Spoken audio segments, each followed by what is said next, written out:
नमस्कार दोस्तों, welcome to Rajasthan अखाड़ा। मेरा नाम है सिद्धार्थ शर्मा और हम पढ़ रहे हैं आरएस मेंस 2025 का जो एग्जाम हुआ था अभी जून में। उसकी आंसर की देखने की हम कोशिश करेंगे, समझने की कोशिश करेंगे कि किस तरह के क्वेश्चंस जो है वो आरपीएससी द्वारा पूछे गए, कौन से सोर्सेज से वो क्वेश्चन पूछे गए, किस तरह से क्या माइंडसेट था आरपीएससी का वो क्वेश्चंस फ्रेम करते टाइम, और आपको किस तरह से आंसर राइटिंग करनी थी ताकि आपको मैक्सिमम मार्क्स मिल पाए। क्या सोर्सेज रहेंगे, किस तरह का कंटेंट रहेगा, किस तरह से आप आंसर फ्रेम करेंगे, वो सारी चीजें हम इस लेक्चर में डिस्कस करेंगे। हमारा आज का सब्जेक्ट होगा इकोनॉमी। जो पेपर वन, आरएस मेंस का जो पेपर वन होता है उसका सेकंड यूनिट होता है। फर्स्ट यूनिट होता है हिस्ट्री, सेकंड यूनिट होता है इकोनॉमी। तो आरएस मेंस 2025 के पेपर वन का यूनिट सेकंड इकोनॉमी में जितने भी क्वेश्चंस आए उन क्वेश्चंस के बारे में हम चर्चा करेंगे कि आरपीएससी ने कौन से सोर्स से वो क्वेश्चन उठाया, किस तरह से आपको आंसर राइटिंग करनी है। तीन तरह के क्वेश्चन यहां पर पूछे गए, 2 नंबर के 5 क्वेश्चन, 5 नंबर के क्वेश्चन और 10 नंबर के क्वेश्चन। ठीक है, यहां पर इन क्वेश्चंस का आंसर आपको 15 वर्ड्स में लिखना था, 5 नंबर का आंसर आपको 50 वर्ड्स में लिखना था और 10 नंबर के क्वेश्चन का आंसर आपको 100 वर्ड्स में लिखना था। डन। जिन स्टूडेंट्स ने आरएस मेंस 2025 दिया है उनके लिए लेक्चर इसलिए इंपॉर्टेंट है ताकि वो देख सकें कि किस तरह से एक आइडियल आंसर जिसमें आपको मैक्सिमम मार्क्स मिल सकते हैं वो किस तरह का हो सकता है, किस तरह से लिखना था। और जो विद्यार्थी आगे आने वाले आरएस मेंस परीक्षा की तैयारी कर रहे हैं, तैयारी में लगे हुए हैं, अपने आप को झोंक रखा है, सिलेबस कंप्लीशन की तरफ वो बढ़ रहे हैं, उनके लिए ये वीडियो और भी ज्यादा इंपॉर्टेंस रखता है क्योंकि तैयारी की जो नींव है वो ये वीडियो से ही शुरू होती है। इस वीडियो के माध्यम से आपको ये पता चलेगा कि आरपीएससी का एग्जाम, जो आरएस का एग्जाम है, मेंस एग्जाम है, उसको क्लियर करने के लिए आपको कौन से सोर्सेस पढ़ने पड़ेंगे, किस तरह के क्वेश्चन जो है वो एग्जाम में पूछे जाएंगे और किस तरह से आपको आंसर लिखना है। तो एक तरीके से आपका आगे आने वाला भविष्य, जिस तरह से आपको तैयारी आपकी फ्रेम करनी है, डिजाइन करनी है, वो इस लेक्चर पर ही डिपेंड करेगा। ठीक है, इसके अलावा इकोनॉमी का आप लेक्चर ये देख रहे हैं, इसके अलावा ethics, science and technology, geography, history, सारे लेक्चर्स अपलोडेड हैं। आंसर की सब 2025 के मेंस की हर चीज आपको यूट्यूब चैनल पर फ्री में अवेलेबल हो जाएगी। पॉलिटी जो है वो दिनेश सर ने करवाई है उसकी आंसर की, और वो भी बहुत इंपॉर्टेंट रोल प्ले करता है। पब एड है, स्पोर्ट्स एंड योगा, लॉ वगैरह, वो सारी चीजें हमारी कंप्लीटेड हैं। ये आज इस सीरीज का लास्ट लेक्चर होगा इकोनॉमी। ठीक है, तो सबसे पहले हम स्टार्ट करते हैं पेपर वन की यूनिट सेकंड मतलब इकोनॉमिक्स का पार्ट ए, मतलब 2 नंबर के क्वेश्चन। कितने क्वेश्चन आएंगे? 5 क्वेश्चन आएंगे। टोटल मार्क्स कितने हो गए? 10 मार्क्स हो गए। ठीक है, टोटल इकोनॉमिक्स कितने मार्क्स का आता है? 65 मार्क्स का आता है। कितने वर्ड्स में इसका आंसर लिखना होता है? 15 वर्ड्स में इनका आंसर लिखना होता है। और पहला क्वेश्चन जो है वो हमारी टेस्ट सीरीज, राजस्थान अखाड़ा की टेस्ट सीरीज में ये क्वेश्चन एज इट इज आपको देखने को मिलेगा। इकोनॉमिक्स का पेपर उठाएंगे तो आपको देखने को मिलेगा same word to word, what is the main objective of Namo drone Didi Yojana of Rajasthan. ये एज इट इज क्वेश्चन जो है वो टेस्ट सीरीज में था। ठीक है, क्या है, जितनी भी लेडीज वगैरह है, ठीक है, दीदी हैं तो लेडीज को टारगेट किया गया है, राजस्थान की लेडीज को टारगेट किया गया है। ठीक है, ड्रोन योजना मतलब ड्रोन टेक्नोलॉजी से उनको अवगत कराना ताकि वो एग्रीकल्चरल एक्टिविटीज और बाकी सारी एक्टिविटीज ड्रोन की सहायता से इफेक्टिवली कर पाए। ठीक है, ये यहां पर अगर आप इस तरह का आंसर लिखते हैं तो आप इसके ऑब्जेक्टिव को सेटिस्फाई कर पाते हैं, इस क्वेश्चन की डिमांड को सेटिस्फाई कर पाते हैं, और वहीं पर आपको 2 मार्क्स आरपीएससी देता है। लिखना कैसे होगा? शब्दशः the main objective of NaMo Didi drone Yojana is to empower women of self help groups by training them in drone technology. ठीक है, टारगेट किसको कर रहा है? विमेन सेल्फ हेल्प ग्रुप्स को। क्यों कर रहा है? क्या काम होगा इसमें? ट्रेन करना है ड्रोन टेक्नोलॉजी में। अब उस ड्रोन टेक्नोलॉजी की ट्रेनिंग से क्या आपको मिलेगा? Precision farming, enhancing rural livelihood and agriculture efficiency, ये 3 का। ठीक है, ये एग्रीकल्चर, खेती बाड़ी में आपको और एफिशिएंसी मिलेगी और अच्छे से आपको काम कर पाओगे। ग्रामीण आजीविका एनहेंस होगी उससे। ठीक है, और फार्मिंग में प्रिसीशन आएगा। ठीक है, कहां पर बीज बोने हैं, कैसे खाद डालना है, वो सारी चीजें ड्रोन की सहायता से कर सकती हैं। कौन? नमो दीदी ड्रोन योजना। अब लेबर इंटेंसिव वर्क तो है नहीं ना ये ड्रोन यूज करना, तो लेडीज कर सकती है आराम से। ठीक है, तो इस तरह से ये बहुत ही अच्छी योजना है और मुझे ये इंपॉर्टेंट लग रही थी, इसलिए राजस्थान अखाड़ा की टेस्ट सीरीज में भी इस क्वेश्चन को इंक्लूड किया गया था। क्वेश्चन का सोर्स क्या है? Economic survey. इकोनॉमिक सर्वे में जो फर्स्ट चैप्टर है जिसमें सारी योजनाएं बताई जाती है उसमें ही नमो दीदी ड्रोन योजना के बारे में उल्लेख था। ठीक है, इसके अलावा बजट में भी ये बताया गया था। डन। तो इस तरह से क्वेश्चन का जो सोर्स था वो इकोनॉमिक सर्वे था आंसर आपको सीधे सीधे ऑब्जेक्टिव 2-3 लाइनों में लिखना है, 15 वर्ड्स में आपका आंसर कंक्लूड करना है और आरपीएससी आपको 2 नंबर दे देगी। अगर आपने इस तरह से आंसर लिखा है तो 2 नंबर आपको अवश्य मिलेंगे। नेक्स्ट क्वेश्चन की तरफ चलते हैं। Which body in India religious export preparedness index number. ठीक है, अब यहां पर 2 नंबर का क्वेश्चन है और इस क्वेश्चन के 2 पार्ट है। तो जैसे ही आपने इस बॉडी का नाम लिखा वैसे ही आपको 1 नंबर मिल जाएगा और जैसे ही आपने इसका पर्पस लिखा कि पर्पस क्या है, आपको यहां पर 1 नंबर मिल जाएगा। इस तरह से आपको यहां पर मार्क्स मिलेंगे। तो बॉडी कौन सी एक्सपोर्ट प्रिपेयर्डनेस इंडेक्स नंबर बनाने वाली, तो सबको पता है नीति आयोग है। क्वेश्चन कहां से पूछा गया, करंट अफेयर्स से क्वेश्चन उठाया गया। ठीक है, इसका पर्पस क्या होता है, पर्पस ये होता है कि देश का कौन सा स्टेट ज्यादा एक्सपोर्ट कर रहा है, कौन सा देश कम एक्सपोर्ट कर रहा है। कॉम्पिटिटिव फेडरलिज्म बढ़ाने का काम ये करती है। इसके अलावा एक्सपोर्ट की जो इंफ्रास्ट्रक्चर है उसको स्ट्रेंथन करने का काम करता है। शब्द से कैसे लिखेंगे इसको वो मैं आपको बताता हूँ। आंसर फ्रेमिंग की बात की जाए तो इस तरह से आपका आंसर फ्रेम होगा। आपको 2 सेंटेंसेस में आंसर खत्म करना है। पहले सेंटेंसेस में आपको इस क्वेश्चन की डिमांड सेटिस्फाई करनी है, विच बॉडी इन इंडिया, तो नीति Aayog religious export preparedness index number, done. 1 number आपको यहां मिल जाएगा। Second, what is it's purpose, purpose आपको यहां पर सेकंड लाइन में बताना है और वो वहां पर काम हो जाएगा। डन हो गई बात। The Niti Aayog releases export preparedness index in India, ये 1 नंबर यहां पर मिल गया। Its purpose is to assess states readiness for exports. ठीक है, कि राज्य जो है वो कितने तैयार हैं एक्सपोर्ट्स के लिए। ठीक है, फिर उन राज्यों की स्ट्रेंथ्स का पता करना कि उनमें क्या क्या मजबूती है, क्या क्या उनमें पॉजिटिव चीजें, और एनकरेज करना competitive federalism to boost overall export. मान लीजिए ये देश है, इसकी एक्सपोर्ट बहुत ज्यादा है, फिर ये दूसरा राज्य है, सॉरी राज्य, इसका एक्सपोर्ट थोड़ा कम है, इसका एक्सपोर्ट और कम है, तो जो यहाँ स्ट्रेंथ है उनको और इंक्रीज करना, यहाँ जो कमियां हैं उनको दूर करके और इनको बराबर लाना, ताकि कॉम्पिटिटिव फेडरलिज्म के जरिए हम ओवरऑल देश का जो एक्सपोर्ट है वो बढ़ा सके। ये आपने इस तरह से आंसर लिखा है, आरपीएससी आपको 1.5 से 2 नंबर अवश्य देगी।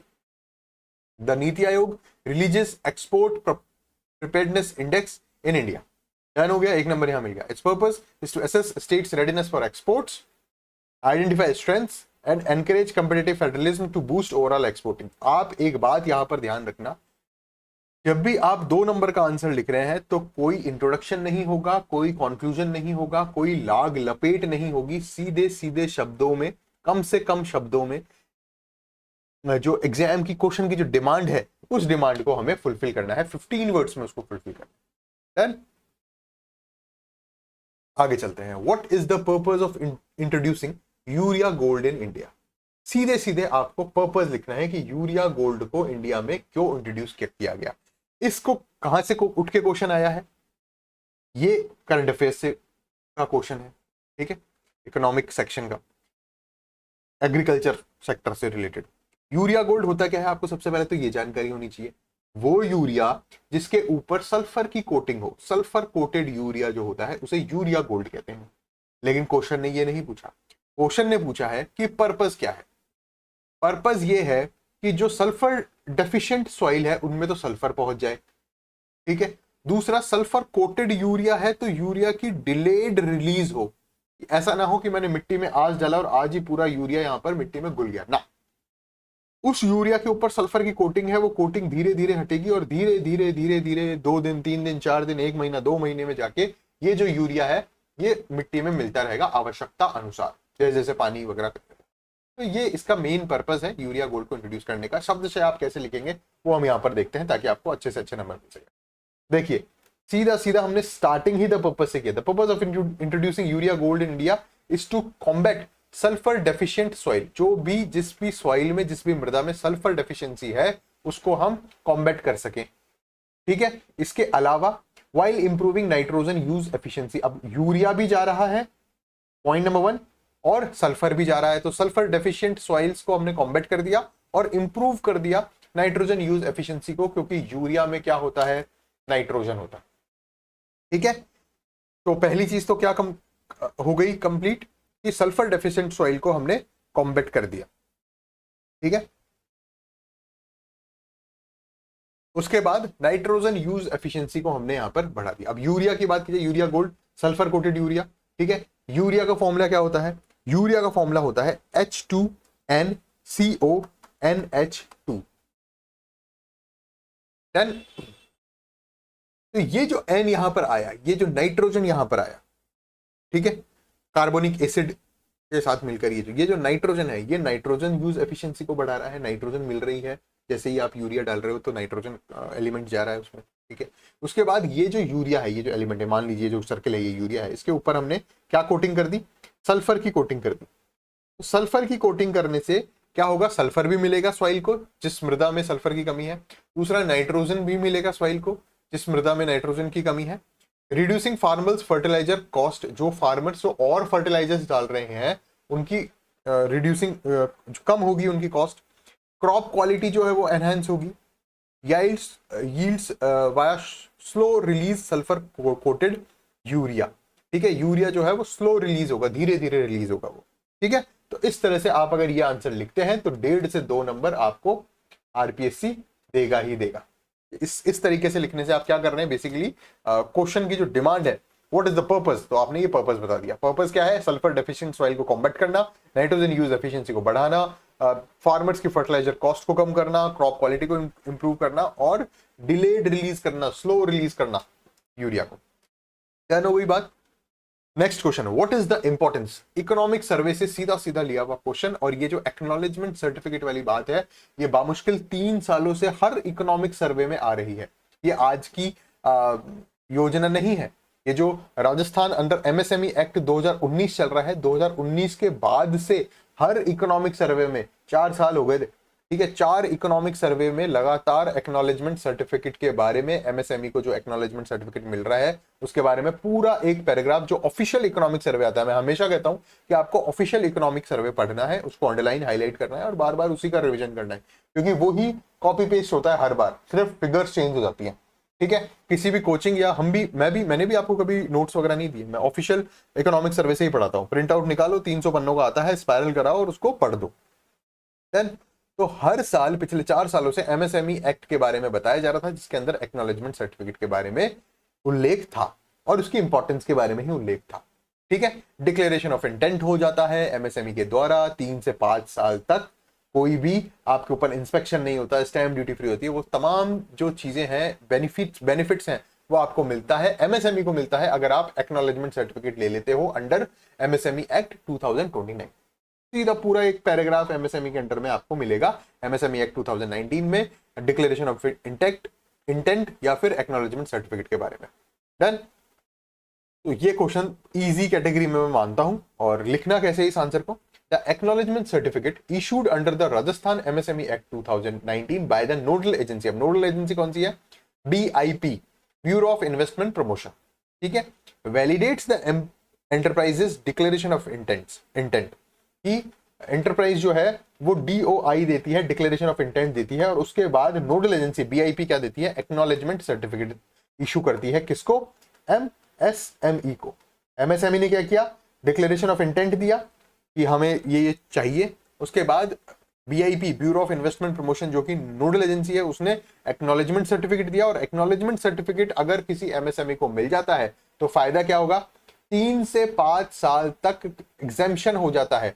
किन चीजों से, पहला तो स्टेट अप्रूवल, कोई भी आपको राज्य स्तर पर कोई अप्रूवल लेने की आवश्यकता नहीं पड़ती 3 से 5 साल तक, ठीक है। आप एग्जेम्प्ट हो जाते हो इंस्पेक्शन से, आप अब कोई इंस्पेक्शन नहीं होगा, ठीक है। और फैसिलिटेट, और इसके साथ ये क्या करता है, ये फैसिलिटेट करता है हेजल फ्री स्टार्टअप ऑपरेशन। जितने भी आपके स्टार्टअप के ऑपरेशंस है वो हर्डल फ्री हो जाते हैं, वो हैसल फ्री हो जाते हैं अगर आपके पास एक्नॉलेजमेंट सर्टिफिकेट है, जो कि आपको दिया गया है ब्यूरो ऑफ इन्वेस्टमेंट प्रमोशन के द्वारा अंडर राजस्थान एमएसएमई एक्ट 2019। और वो आपको कब मिलेगा, वो आपको तभी मिलेगा जब आप डिक्लेरेशन ऑफ इंटेंट देते हैं। आप मतलब MSME, micro small and medium enterprises. ध्यान हो गई बात। इस तरह से अगर आपने आंसर लिखा है, आपने ये की पॉइंट्स लिखे हैं 3 से 5 साल तक, आपने ये की पॉइंट लिखे हैं कि एग्जाम्पशन हो जाता है स्टेट अप्रूवल से, एग्जाम्पशन हो जाता है इंस्पेक्शन से, और हेजल फ्री स्टार्टअप ऑपरेशंस जो है वो फैसिलिटेट होते हैं। तो आपको 1.5 से 2 नंबर आरपीएससी देगी ही देगी। ये आपको चिल्ला चिल्ला के क्वेश्चन बता रहा है कि ऑफिशियल इकोनॉमिक सर्वे का इंपॉर्टेंस कितना है, वो पढ़ना ही पढ़ना है। तैयारी शुरू उसी से होगी, उसी से खत्म होगी, और किसी कोचिंग का नहीं पढ़ना है। आपको ऑफिशियल जो गवर्नमेंट ऑफ राजस्थान जो PDF देती है, उस PDF को प्रिंट कराओ, 300 पेजेस को स्पायरल कराओ और उसको अंडरलाइन हाईलाइट करके पढ़ लो पूरा। डन। आगे चलते हैं, क्वेश्चन नंबर 19। सीधे सीधे 4 डिस्ट्रिक्ट के नाम बताने हैं आपको, ठीक है। Write the name of top 4 districts of Rajasthan in descending order with respect to per capita income at current prices. ये क्वेश्चन आपको किसी कोचिंग के नोट्स में नहीं मिलेगा, किसी किताब में नहीं मिलेगा। ये क्वेश्चन आपको इकोनॉमिक सर्वे 2023-24 में आपको मिल जाएगा। डन। इकोनॉमिक सर्वे 2023-24, अगर आपने ये पढ़ा है तो आप ये क्वेश्चन का आंसर कर दो।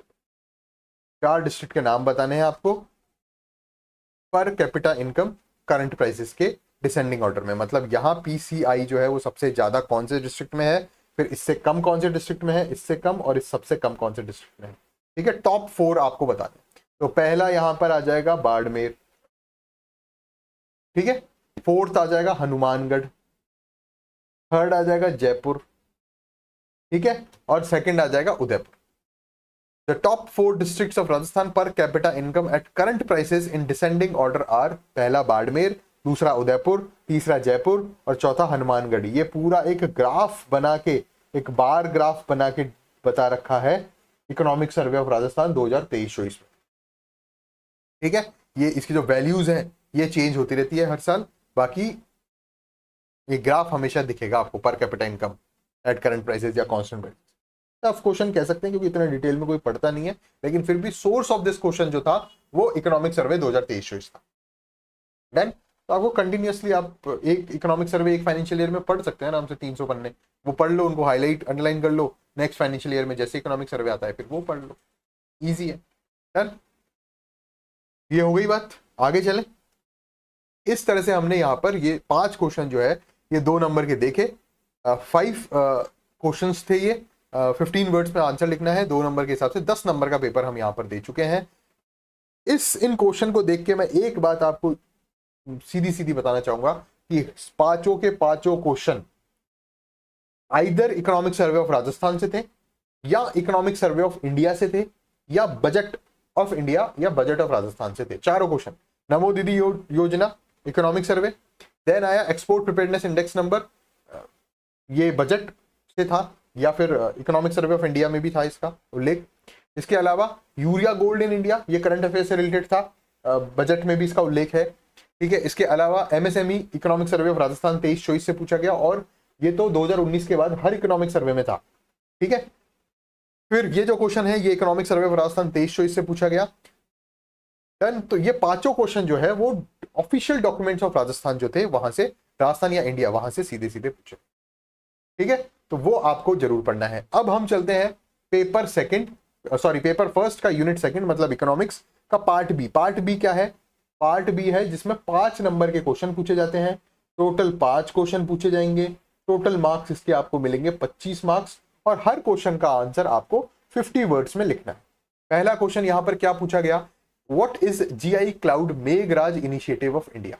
ठीक है, इंडिया में एक इनिशिएटिव चलाया जा रहा है जिसका नाम है मेघराज, और ये एक जीआई क्लाउड इनिशिएटिव है। तो ये क्या है, इसके बारे में आपको यहाँ पर 50 वर्ड्स में लिखना है। अभी एक क्लाउड कंप्यूटिंग से रिलेटेड कॉन्सेप्ट है, ठीक है, देखते हैं, करंट अफेयर्स में बहुत इंपॉर्टेंट था ये। The GI Cloud Meghraj initiative is a Government of India program aimed at leveraging cloud computing for effective e-governance. E-governance को effectively use करना क्लाउड कंप्यूटिंग को, ताकि effective e-governance मिल सके, उसके लिए मेघराज इनिशिएटिव जो है वो चलाया जा रहा है। इससे क्या होता है? It provide scalable, secure and on demand ICT services. ICT मतलब इंफॉर्मेशन कम्युनिकेशन टेक्नोलॉजी सर्विसेज जो है वो आपको स्केलेबल फॉर्म में मिल सकती है, मतलब बहुत व्यापक स्तर पर मिल सकती है। सिक्योर्ड फॉर्म में मिल सकती है, मतलब बिल्कुल प्राइवेटली मिल सकती है, कोई और इसको यूज नहीं कर सकता, ठीक है। या ऑन डिमांड मिल सकती है, आप जब चाहें तब वो सर्विसेज यूज कर सकते हैं। और वो सर्विसेज कौन कौन सी है?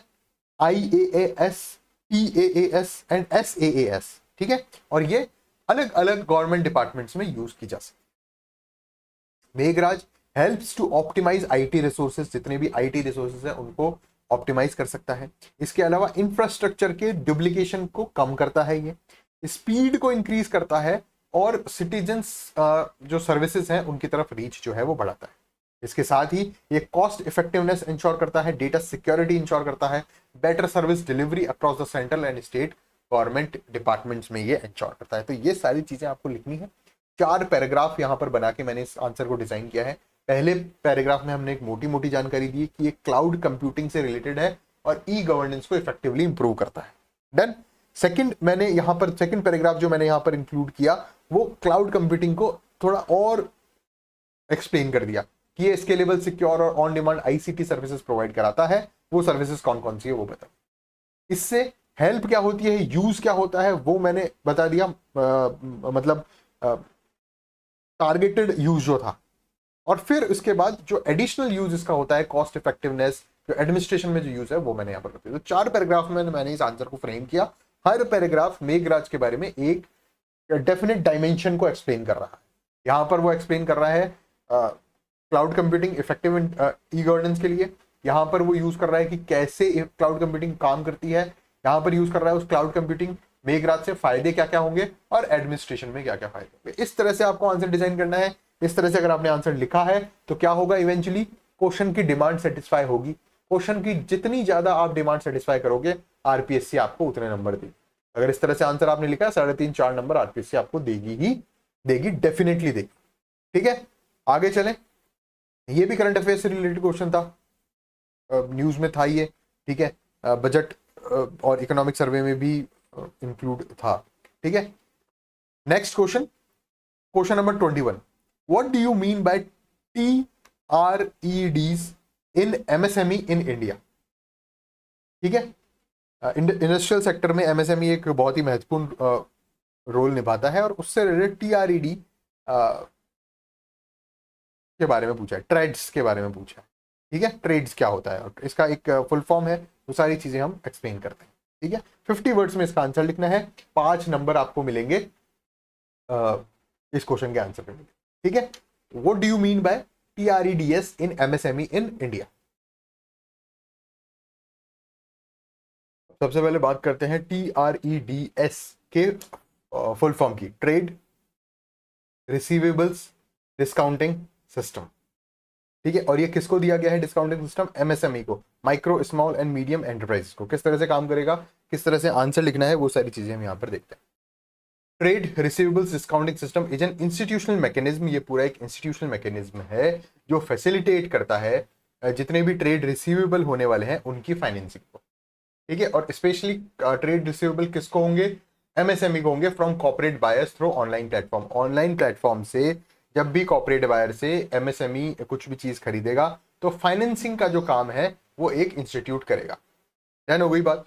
ट्रेड रिसीवेबल डिस्काउंटिंग सिस्टम, आपने इसका फुल फॉर्म लिखा तभी आपका आधा काम तो वही हो गया। आपने वही एक्सप्लेन कर दिया कि ट्रेड जो कि रिसीवेबल होंगे उनका डिस्काउंटिंग सिस्टम है, और वो किसके लिए है? Micro small and medium enterprises जब भी कोई ट्रेड रिसीवेबल करेंगे तो उसकी फाइनेंसिंग होगी from cooperative buyers through online mechanism. अब इसका मीनिंग क्या है, फंक्शन क्या है, वो यहां पर देंगे कि जब भी MSME को एनेबल किया जाएगा, MSME जो micro small and medium enterprises हैं उन वो एनेबल हो जाएंगे अपने रिसीवेबल को कन्वर्ट करने के लिए into liquid funds by selling them to financiers.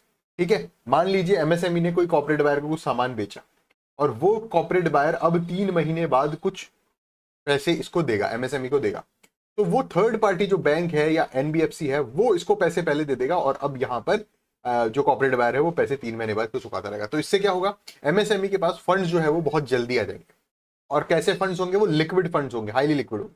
ठीक है, तो लिखना कैसे है इसको कि it enables MSME to convert their receivables, bills या invoices into liquid funds by selling them to financers.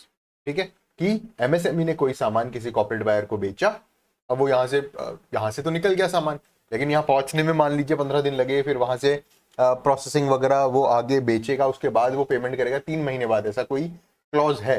ठीक है, अब 3 महीने तक यहाँ तो फंड की डेफिसिट चलती रही, तो ऐसे केस में उसने तो जो बिल दिया है, जो ट्रेड रिसीवेबल्स का बिल दिया है, वो बिल कहां पर दिया जाएगा? किसी फाइनेंशियर को दिया जाएगा, किसी बैंक या NBFC को दिया जाएगा, और वो जो बैंक है वो बदले में यहाँ पर तुरंत प्रभाव से लिक्विड फंड जो है वो जनरेट कर देगा, जो MSME के काम आ जाएंगे। ठीक है, ये सीधा सीधा काम होता है ट्रेड्स का। इससे क्या हो रहा है? फास्टर पेमेंट होते हैं, इंप्रूव कैश फ्लो हो रहा है एमएसएमई का। देखिए एक बात समझने की कोशिश कीजिए, एमएसएमई एक छोटी एंटरप्राइज है, उसके पास फंड्स की कमी हमेशा बनी ही रहती है ज्यादातर केसेस में। ठीक है, मान लीजिए यहां से 2 करोड़ का सामान यहां इस कॉर्पोरेट बायर को गया, अब ये 2 करोड़ बाद में कब आएंगे, 2 करोड़ कब आएंगे, 3 महीने बाद। अगर मान लीजिए इस एमएसएमई के पास फंड्स की शॉर्टेज है तो ये एमएसएमई बंद हो जाएगी 3 महीने तक, जब तक फंड्स नहीं आएंगे।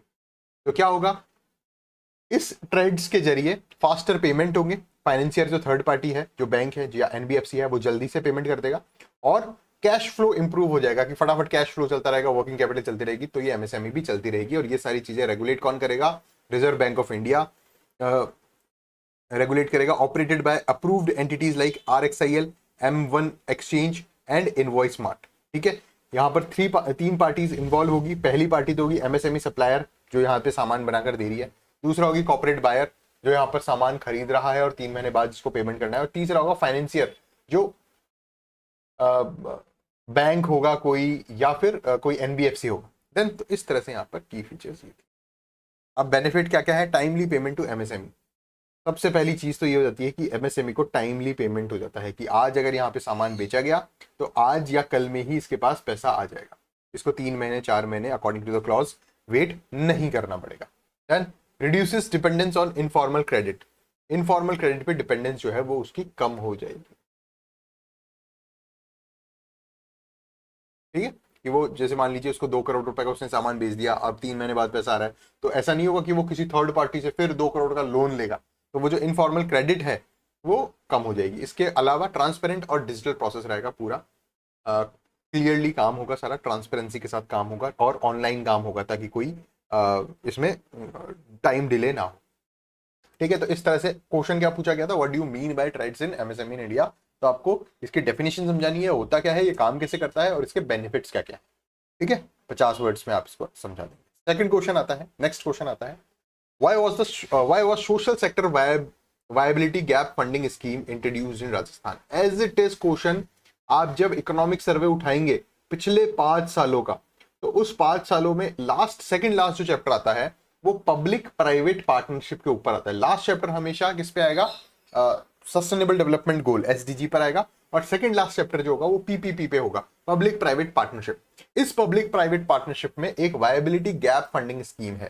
ठीक है, और social sector viability gap funding scheme है, मतलब कोई भी स्कीम अगर सोशल सेक्टर के लिए चलाई जा रही है, हेल्थ के लिए, सैनिटेशन के लिए, एजुकेशन के लिए, इन सब चीजों के लिए अगर कोई स्कीम चलाई जा रही है और गवर्नमेंट उसमें पैसा दे रही है, इसकी, लेकिन मान लीजिए उसको वर्किंग के लिए चाहिए 5 करोड़ रुपए उस पर्टिकुलर स्कीम को, लेकिन गवर्नमेंट ने दे दिया 4 करोड़ रुपए, तो ये गैप हो गया ना, वायबिलिटी गैप हो गया यहाँ पर कि 4 करोड़ तो दे दिए लेकिन फिर भी यहाँ पर रेवेन्यू जनरेट नहीं हुआ या इफेक्टिव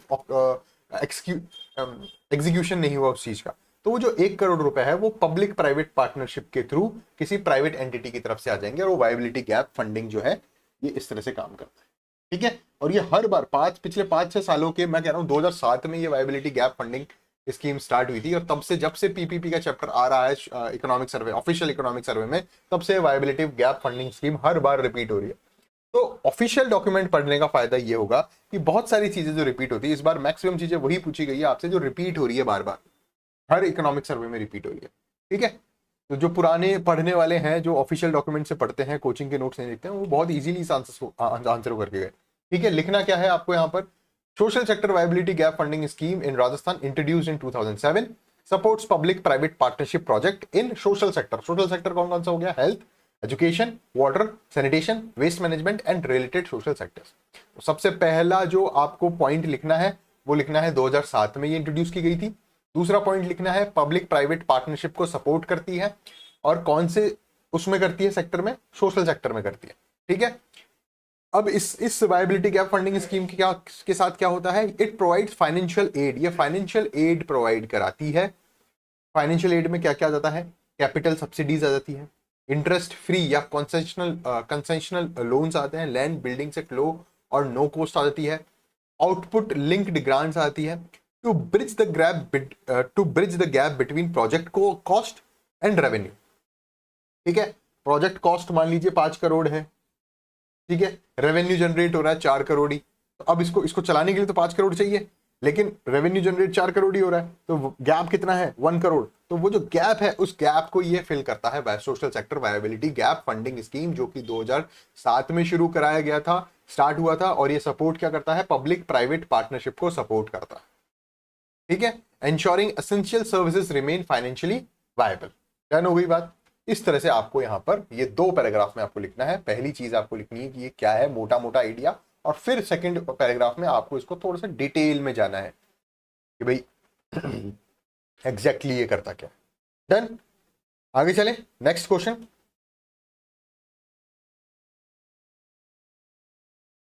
नेक्स्ट क्वेश्चन पूछ रहा है what are the aims of national green hydrogen mission of India. अब इस तरह का जो क्वेश्चन है वो ऑलरेडी पीछे पूछा जा चुका है, और इसमें आपको स्पेशली मेंशन करना है 125 गीगावाट।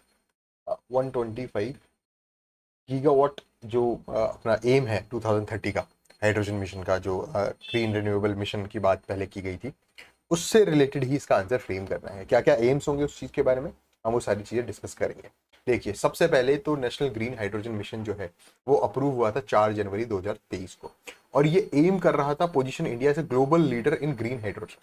ठीक है, तो पहला जो मोटा मोटा टारगेट हो गया वो हो गया कि aims to position India as a global leader in a green hydrogen. ठीक है, अब इसके कुछ और एम्स क्या क्या हो सकते हैं। पहला, scaling production to 5 million metric ton per year. ठीक है, कि आपका जो प्रोडक्शन है वो 5 MMT पर ईयर हो जाएगा, alongside 125 gigawatt renewable energy capacity by 2030। मतलब जो हम रिन्यूएबल एनर्जी कैपेसिटी 2030 तक अचीव करने वाले हैं 125 गीगावाट वाली, उसमें ये और एड ऑन कर रहा है 5 million metric ton per year production करने के लिए। ठीक है, दूसरा इसका एम क्या होगा कि फॉसिल फ्यूल की जो डिपेंडेंसी है, कि पेट्रोल डीजल पर जो हम डिपेंडेंट हैं, उसको रिड्यूस करना। ठीक है, और इंपोर्ट कॉस्ट्स, ठीक है, जो हम इंपोर्ट कर रहे हैं बाहर से, जो इंपोर्ट हो रहा है पेट्रोल डीजल पेट्रोलियम वगैरह, उसको रिड्यूस करना। ठीक है, थर्ड पॉइंट हो रहा है exporting green hydrogen and derivatives. हम इतना ज्यादा प्रोडक्शन करें कि हम खुद तो इसको यूज करें ही, साथ में इसके एक्सपोर्ट को भी इंक्रीज किया जाए, ग्रीन हाइड्रोजन का एक्सपोर्ट और इसके डेरिवेटिव्स जितने भी होते हैं उनका एक्सपोर्ट। ठीक है, इसके अलावा एक domestic electrolyser manufacturing and R&D build की जाए, attracting investment 8 lakh crore and creating over 6 lakh jobs जो है वो ग्रीन हाइड्रोजन प्रोडक्शन या उसके डिस्ट्रीब्यूशन को लेकर, या रिफाइनिंग वगैरह उसके डेरिवेटिव्स वगैरह बनाना, उससे लेकर 6 लाख जॉब्स बनाई जाए। तो सबसे पहली चीज अपनी ये हो गई कि जो सबसे मोटा टारगेट, मेन टारगेट जो है वो है इंडिया को global leader banana green hydrogen में। ठीक है, फिर जो उसके सब, और वो कैसे बनेगा, पहला तो प्रोडक्शन स्केल कर दो 5 million metric ton per year. ठीक है, दूसरा फॉसिल फ्यूल डिपेंडेंसी को कम करो, इसका जो इंपोर्ट हम कर रहे हैं बाहर से उसको कम करो। तीसरा, ग्रीन हाइड्रोजन को एक्सपोर्ट और उसके डेरिवेटिव्स के एक्सपोर्ट को बढ़ावा दिया जाए। ठीक है, जॉब्स क्रिएट किए जाए यहाँ पे 6 लाख से ज्यादा, और इन्वेस्टमेंट अट्रैक्ट किया जाए 8 लाख करोड़ से ज्यादा। इसके अलावा एक और पॉइंट है कार्बन एमिशन, सबसे इंपॉर्टेंट, कार्बन एमिशन जो है वो कट किया जाए। कितनी किया जाए, 50 million metric ton per year. ठीक है, 5 million metric ton per year तो यहाँ पर प्रोडक्शन हो रहा है, और 50 million metric ton per year जो है वो कार्बन एमिशन कट किए जाए। ठीक है, ये हमारे टारगेट है नेशनल ग्रीन हाइड्रोजन मिशन के। ये क्वेश्चन कहां से लिया गया, इकोनॉमिक सर्वे ऑफ इंडिया से। ठीक है, आप जब इकोनॉमिक सर्वे ऑफ इंडिया की हाइलाइट्स पढ़ेंगे, 45 पेजेस की हाइलाइट्स थी, उसमें अलग से एक पैराग्राफ था नेशनल ग्रीन हाइड्रोजन मिशन का। डन, वहां से ये क्वेश्चन लिया गया। अब क्वेश्चन पूछा जा रहा है what are the objectives of establishment of Atal tinkering laboratories in India. Economic survey of Rajasthan में हर बार ये एक ICT नाम का एक चैप्टर आता है, इंफॉर्मेशन कम्युनिकेशन टेक्नोलॉजी से रिलेटेड। ठीक है, सर्विस सेक्टर के अंदर ICT का एक पैराग्राफ आता है, उसमें अटल टिंकरिंग लैब्स के बारे में हमेशा बोला जाता है, और उसके ऑब्जेक्टिव्स पूछे गए हैं कि अटल टिंकरिंग लैब्स के ऑब्जेक्टिव्स क्या क्या है। सीधे सीधे यहाँ पर आपको ऑब्जेक्टिव्स लिखने हैं, और 3 से 4 नंबर आपको RPSC देगा ही देगा। किस तरह से आपको लिखना था, the Atal tinkering labs initiative under the Atal innovation mission aims to, पहला पॉइंट होगा क्रिएटिविटी को फॉस्टर करना, क्यूरियोसिटी को फॉस्टर करना, और इमेजिनेशन को फॉस्टर करना स्टूडेंट्स में। ठीक है, तो टारगेट किसको कर रहे हैं हम, स्टूडेंट्स को कर रहे हैं, via hands on stem learning. अभी स्टेम लर्निंग क्या होती है ये भी मैं आपको समझाऊंगा, लेकिन पहले हम इसको पता रहे। टारगेट ग्रुप क्या है, स्टूडेंट है। ऑब्जेक्टिव क्या है कि उनमें क्रिएटिविटी फॉस्टर करना, क्यूरियोसिटी फॉस्टर करना और इमेजिनेशन फॉस्टर करना। ठीक है। स्टेम लर्निंग क्या होती है? Science, technology, engineering and mathematics. ठीक है, इस फील्ड से रिलेटेड जो भी लर्निंग होती है उसको हम स्टेम लर्निंग कहते हैं। ठीक है, science, technology, engineering and mathematics. तो ये कीवर्ड आप यूज कर सकते हैं अपने आंसर में, बहुत ही इफेक्टिव कीवर्ड है। Second, cultivate 21st century skills. अब 21st सेंचुरी स्किल्स कौन कौन सी है? पहला है design thinking, computational thinking, adaptive learning and physical computing. Then cultivate 21st century skills including design thinking, computational thinking, adaptive learning and physical computing. Third क्या होगा? Create flexible work spaces for students to experiment, prototype and innovate using modern tools like 3D printers and robotics kits. ठीक है, कि modern tools को use करना, उनको उनका prototype बनाना, उनके साथ एक्सपेरिमेंट करना, उनके साथ इनोवेशन करना। कौन कौन से मॉडर्न टूल्स? रोबोटिक किट्स हो गए, 3D प्रिंटर्स हो गए। इस तरह के वर्क स्पेस जो है, फ्लेक्सिबल वर्क स्पेस बनाए जाए। और वो कहां पर बनाए जाएंगे? अटल टिंकरिंग लैब में बनाए जाएंगे। फोर्थ ऑब्जेक्टिव क्या है? Build solutions for India's real world problems. जो इंडिया की रियल वर्ल्ड प्रॉब्लम है, कि आप प्रैक्टिकल वे में जो भी प्रॉब्लम्स फेस करते हैं डे टू डे लाइफ में, उनका सॉल्यूशन जो है वो अटल टिंकरिंग लैब्स में खोजा जाए। किसके द्वारा खोजा जाए? स्टूडेंट्स के द्वारा खोजा जाए। Support growth of A knowledge driven economy. ठीक है, नॉलेज ड्रिवन इकोनॉमी वो इकोनॉमी होती है जो इंटेलेक्चुअल्स के द्वारा चलाई जाती है, बुद्धिजीवियों के द्वारा चलाई जाती है। नॉलेज से आप जॉब लगते हो, जॉब के थ्रू चलाई जाती है। ऐसा नहीं कि आप यूट्यूब पर, इंस्टा पर रील्स बना रहे हो और उससे आप इनकम जनरेट कर रहे हो और उससे ही पूरी इकोनॉमी चल रही है। तो that is not a knowledge driven economy. ठीक है, हम जो यहाँ पर काम कर रहे हैं वो है नॉलेज ड्रिवन इकोनॉमी। पढ़ना, पढ़ाना और इस तरह की चीजें खोजना जिससे कि इंटेलेक्चुअल एबिलिटी लोगों में बढ़े, वो चीजें। और वहां से जब आप जीविकोपार्जन करते हैं तो उसे कहा जाता है नॉलेज ड्रिवन इकोनॉमी। तो इस तरह से अगर आप आंसर लिखेंगे, 3 से 4 पॉइंट लिखेंगे, तो 3, 3.5, 4 नंबर आपको आरपीएससी देगा ही देगा। यहाँ पर आपको कोई लाग लपेट करने की आवश्यकता नहीं है। एक्स्ट्रा एडिशन, कंक्लूजन, इंट्रोडक्शन कुछ लिखने की आवश्यकता नहीं है। आप सीधे सीधे अटल टिंकरिंग लैब्स के जितने भी ऑब्जेक्टिव है वो अगर आप यहाँ पर पॉइंट आउट कर रहे हैं, लिख रहे हैं सीधे सीधे पॉइंट्स में, आपको आरपीएससी नंबर देगा ही देगा। ठीक है, आगे चलते हैं। पेपर फर्स्ट का यूनिट सेकंड, मतलब इकोनॉमिक्स का पार्ट सी। पार्ट सी में क्या आएंगे? 10 मार्कर्स क्वेश्चन आएंगे। कितने क्वेश्चन आएंगे? 3 क्वेश्चन। 3 ऐसे क्वेश्चन आपसे पूछे जाएंगे जिनका आंसर आपको 100 वर्ड्स में करना होगा और आपको हर क्वेश्चन के कितने मार्क्स मिलेंगे? 10 मार्क्स मिलेंगे। ठीक है, टोटल इस सेक्शन पार्ट सी के कितने मार्क्स हो जाएंगे? 30 मार्क्स हो जाएंगे। यहां पर भी एक चीज बहुत ज्यादा इंपॉर्टेंट है नोट डाउन करना, कि 3 क्वेश्चन में से एक क्वेश्चन वर्ल्ड इकोनॉमी का होगा, एक क्वेश्चन इंडियन इकोनॉमी का होगा और एक क्वेश्चन राजस्थान इकोनॉमी का होगा, preferably from economic survey of Rajasthan. तो एक बार देख लेते हैं कहां कहां है। देखिए, फर्स्ट क्वेश्चन जो पूछा गया, what is the government futuristic road map for the development of nuclear energy sector as announced in union budget 2025-26। तो ये इंडियन इकोनॉमी से पूछा हुआ सवाल है और उसमें भी बजट से सीधा सीधा पूछ लिया गया। ठीक है, तो बजट पढ़ना, इकोनॉमिक सर्वे पढ़ना, गवर्नमेंट के डॉक्यूमेंट्स पढ़ना, मतलब ये मान लीजिए मैंने तो जो भी अब तक आपको पढ़ा है वो सारा इन्हीं डॉक्यूमेंट्स में से आया है, किताबों में से कुछ आया ही नहीं है। ठीक है, second question, what specific measures are announced in the union budget 2025-26 to boost MSME in India. ये भी इंडियन इकोनॉमी से पूछा गया और ये भी यूनियन बजट से पूछा गया क्वेश्चन है। तो आप देखिए कि यूनियन बजट से ही अभी तक 2 क्वेश्चन तो सीधे सीधे 20 मार्क्स तो यहीं आ गए, यूनियन बजट। और इसके अलावा जो है बाकी 5 नंबर 2 नंबर में भी यूनियन बजट से क्वेश्चन पूछे गए हैं। तो मोटा मोटी देखा जाए तो 30 नंबर जो है वो यूनियन बजट से पूछा गया। थर्ड क्वेश्चन जो है 30 मार्क्स का, वो है right A short note on Rajasthan refinery project. ठीक है, एचपीसीएल का जो है वो सीधा सीधा लिखना है। तीनों क्वेश्चन, एक राजस्थान से और 2 इंडियन इकोनॉमी से पूछे गए। ठीक है, वर्ल्ड इकोनॉमी का यहां नहीं था क्योंकि वर्ल्ड इकोनॉमी से पहले क्वेश्चन पूछ लिया गया। डन। अभी हम देखते हैं what is the governments futuristic road map for the development of nuclear energy. अब ये फ्यूचर के बारे में पूछ रहा है। बजट में क्या चीजें होती है? इकोनॉमिक सर्वे में वो बातें की जाती है जो पिछले फाइनेंशियल ईयर में आप कर चुके हैं, और बजट में हमेशा वो बातें की जाती है जो अगले फाइनेंशियल ईयर में करने का आपका टारगेट है। तो यहां पर वो ये development of nuclear energy sector as announced in the union budget 2025-2026। Then 100 words में आपका आंसर लिखना है और सीधे सीधे यूनियन बजट से आया हुआ क्वेश्चन है। देखते हैं इसमें क्या लिख सकते हैं आप। यहाँ पर आप जो आंसर लिखना स्टार्ट करेंगे वो आप ये बताएंगे कि जो भी यूनियन बजट 2025-26 में न्यूक्लियर एनर्जी से रिलेटेड जो भी रोड मैप है इंडिया के फ्यूचर का, वो न्यूक्लियर एनर्जी मिशन को टारगेट कर रहा है। ठीक है, जिसका मेन फीचर्स क्या है? पहला, 2047 तक, 2047 मतलब हो गया आजादी के 100 वर्ष बाद, हम 100 गीगावाट कैपेसिटी हासिल कर लेंगे न्यूक्लियर पावर जनरेशन में।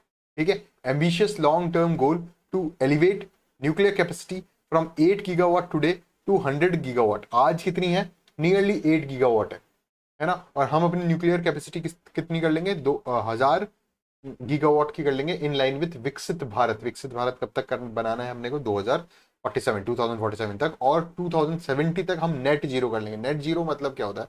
नेट जीरो का मतलब होता है कि कार्बन, इस तरह से हम एनर्जी जनरेट करेंगे, कार्बन एमिशन जो है वो जीरो हो।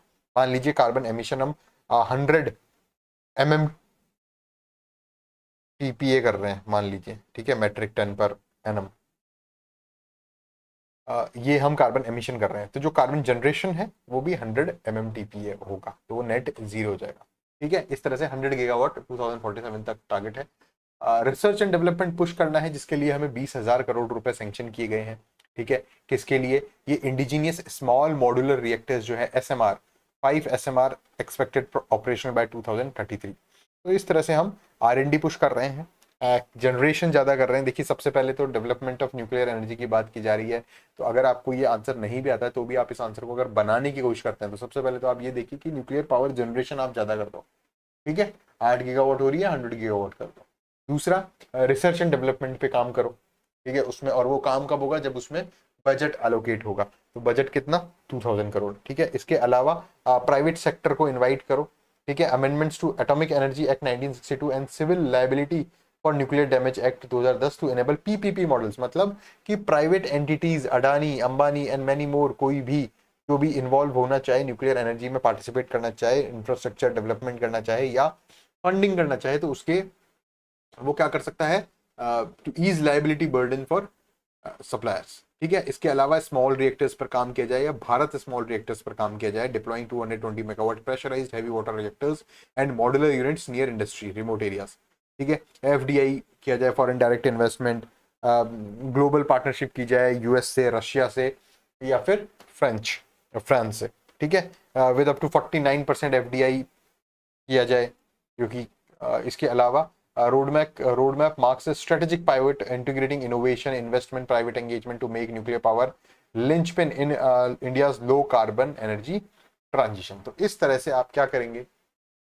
एक होलिस्टिक आंसर, एक कॉम्प्रिहेंसिव आंसर देने की कोशिश करेंगे, और ये सीधा सीधा आंसर आपको अपनी तरफ से भी बना सकते हैं आप चाहें तो, नहीं तो यूनियन बजट में है ही 25-26 में। ठीक है, तो वहां से एक क्वेश्चन उठ के आया था, तो यहाँ से ये चीज कंफर्म हो जाती है कि आपको यूनियन बजट, इकोनॉमिक सर्वे, ये तो एटमोस्ट इंपॉर्टेंट वाली चीजें हो जाती है, इंपॉर्टेंस वाली चीजें होती है, आपको करनी ही करनी है। देन नेक्स्ट क्वेश्चन की तरफ चलते हैं। इंडियन इकोनॉमी से ही पूछा गया क्वेश्चन, और उसमें भी यूनियन बजट 25-26 से पूछा गया क्वेश्चन है। Specific measures announced in the union budget 2025-26 to boost MSME in India. ठीक है, micro small and medium enterprises के को टारगेट करते हुए कौन कौन से स्पेसिफिक मेजर्स अनाउंस किए गए यूनियन बजट 25-26 में, उनके बारे में आपको लिखना है। तो सबसे पहला जो स्पेसिफिक मेजर था वो ये था कि उनकी डेफिनेशन को चेंज कर दिया गया, MSME की क्राइटेरिया को चेंज कर दिया गया। माइक्रो स्मॉल और मीडियम एंटरप्राइजेस की जो डेफिनेशन है वो चेंज की गई इस यूनियन बजट में। ठीक है, the key measures announced in union budget 2025-26 to promote MSME are as follows. First, revised micro small and medium enterprises classification. ठीक है, इन्वेस्टमेंट थ्रेशोल्ड इंक्रीज 2.5 गुना, उसको इंक्रीज कर दिया गया। टर्न ओवर कैप्स जो थी उसको डबल कर दिया गया। तो इस तरह से यहाँ पर एग्जाम्पल के तौर पर उसको समझा सकते हैं। ठीक है, इसके अलावा क्या किया गया? क्रेडिट गारंटी को बढ़ाया गया। 5 करोड़ थी पहले, अब 10 करोड़ कर दिया गया। Credit cover for micro and small enterprises के लिए 5 करोड़ से कितनी कर दी गई? 10 करोड़ कर दी गई। Startup guarantee cap increased 20 crore. Exporters MSME now eligible for term loans up to 20 crore. जो MSME जो एक्सपोर्ट करते हैं वो टर्म लोन ले सकते हैं, कब तक का? 20 करोड़ तक का, अंडर गारंटी के साथ। MSME क्रेडिट कार्ड दिए गए 5 लाख की लिमिट में, 10 लाख क्रेडिट कार्ड जो बांटे जाएंगे 25-26 में। ठीक है, उद्यम रजिस्टर्ड माइक्रो एंटरप्राइजेस, वो एंटरप्राइजेस MSME के लिए नहीं, MSME में भी जो ये वाली M है, मतलब माइक्रो एंटरप्राइजेस जो है, जो उद्यम रजिस्टर्ड है, उनको 5 लाख के लिमिट वाले क्रेडिट कार्ड दिए जाएंगे, जिनका नाम होगा एमएसएमई क्रेडिट कार्ड। ये इस बार के बजट में मेंशन था। इसके अलावा फंड्स ऑफ फंड्स जो है उसको एक्सपेंड किया गया। पहले वो कितना था, अब उसमें एडिशनल 10,000 करोड़ इन्वेस्ट कर दिया, इन्फ्यूज कर दिया गया।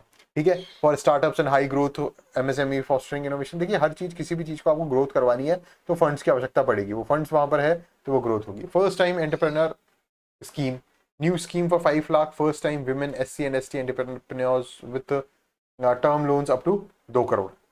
इस तरह से आपको आंसर लिखना है। सेक्टोरल सपोर्ट, एक्सपोर्ट बूस्ट आपको करना है। इसके लिए आप क्या क्या करेंगे वो सारी चीजें, फॉरवर्ड लिंकिंग रिफॉर्म्स किए जाएंगे, easier to access to capital, streamline classification, targeted credit, ये सारी चीजें आपको यूनियन बजट 25-26 में मिलेगी।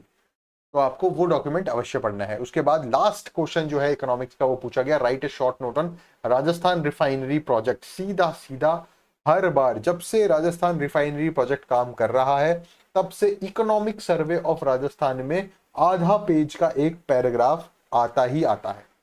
इसमें बताया गया है कि गवर्नमेंट ऑफ राजस्थान की कितनी % हिस्सेदारी है, एचपीसीएल की कितनी % हिस्सेदारी है, राजस्थान के बाड़मेर के बालोतरा में, बालोतरा अब एक नया डिस्ट्रिक्ट बन गया है, बालोतरा डिस्ट्रिक्ट में राजस्थान रिफाइनरी प्रोजेक्ट है, एचपीसीएल के साथ इन्होंने किया है, 74 पॉइंट कुछ % उसका है, 26% उसका है। वो सारी चीजें यहाँ पर डिटेल में इकोनॉमिक सर्वे ऑफ राजस्थान में पिछले 5 साल के ऑफिशियल जो डॉक्यूमेंट है उसमें आपको मिल जाएगी। अगर आप कंटिन्यूअसली इकोनॉमिक सर्वे पढ़ रहे हो आप इस आंसर को शानदार तरीके से लिख के आते हैं। ठीक है, तो एक बार देख लेते हैं क्या क्या है। HPCL Rajasthan refinery is a green field, सबसे पहला टर्म ग्रीन फील्ड रिफाइनरी, मतलब ये कोई ब्राउन फील्ड नहीं है, पहले से नहीं थी, ये इनिशियल लेवल से जीरो से स्टार्ट किया जाए। अगर किसी भी प्रोजेक्ट को जीरो से स्टार्ट किया जाता है तो वो ग्रीन फील्ड इन्वेस्टमेंट कहलाता है। अगर ऑलरेडी वहां पर कोई रिफाइनरी काम की गई है, उसका रिनोवेशन किया जाता है तो वो ब्राउन फील्ड इन्वेस्टमेंट कहा जाता है। ठीक है, क्या इसकी कैपेसिटी है 9 MMTPA, 9 million metric ton per annum.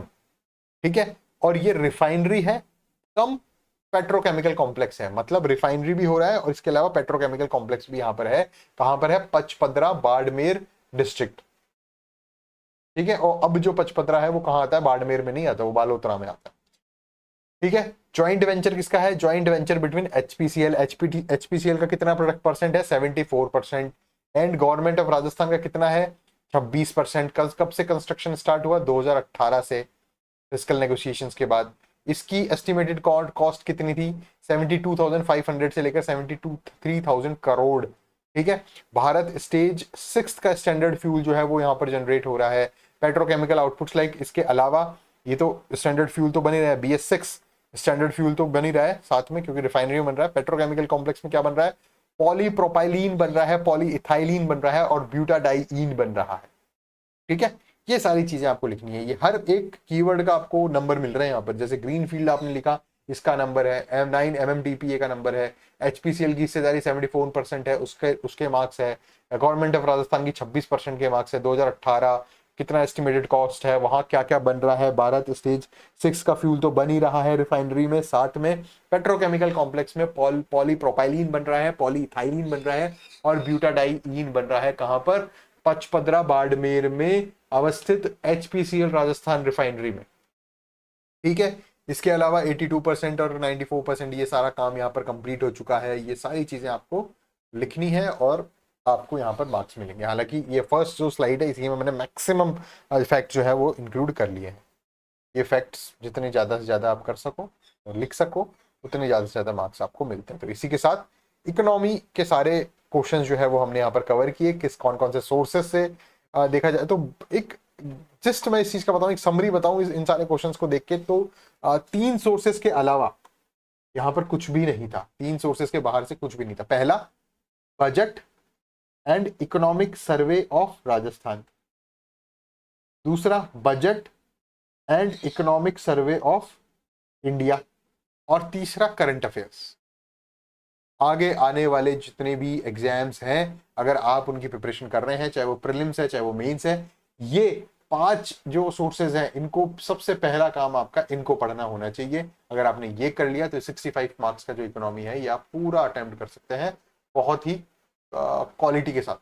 ठीक है, budget of Rajasthan, latest budget of Rajasthan, latest economic survey of Rajasthan, union budget of India, latest economic survey of India और करंट अफेयर्स। ठीक है, आप कोशिश यही कीजिएगा कि ये पांचों चीजें आप ऑफिशियल डॉक्यूमेंट जो राजस्थान सरकार रिलीज करती है, भारत सरकार रिलीज करती है, वहां से आप पढ़ने की कोशिश करें। क्योंकि जो एग्जामिनर पेपर बनाने बैठेगा वो किसी कोचिंग के नोट से नहीं बनाएगा पेपर, वो ऑफिशियल डॉक्यूमेंट डाउनलोड करेगा हमेशा। ठीक है, जिस तरह के क्वेश्चन फ्रेम होते हुए आपको दिख रहे हैं वो भी ऑफिशियल पीडीएफ से ही जो वेबसाइट पर अवेलेबल है वहां से सीधे उसने डाउनलोड किया है और एज इट इज पेपर बना दिया। तो आपको भी वहीं से आप 10 कोचिंग के नोट्स पढ़ेंगे, करंट अफेयर्स मैगजीन्स पढ़ेंगे, इससे अच्छा है कि एग्जामिनर के माइंडसेट को समझिए। वो डायरेक्ट इकोनॉमिक सर्वे उठाएगा राजस्थान सरकार का ऑफिशियल डॉक्यूमेंट, वो करंट अफेयर्स उठाएगा न्यूज़पेपर से। ठीक है, उस तरह से आप तैयारी करिए।